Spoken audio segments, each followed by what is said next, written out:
Narsist insanın xüsusiyyətləri nələrdən ibarətdir? Bu iki cür olur. Narsist insan var, biri də narsist şəxsiyyət pozuntulu olan bir insan var.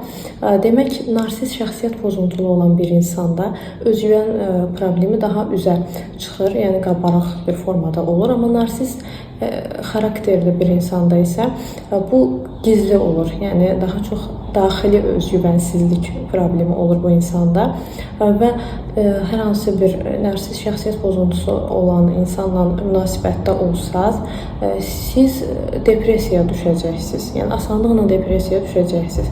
Narsist xarakterli bir insan isə daha çox sizi manipulyasiya altına salmağa çalışacaq. Və sizin əgər güclü xarakteriniz olsa, bundan baş etmə şansınız daha çoxdur.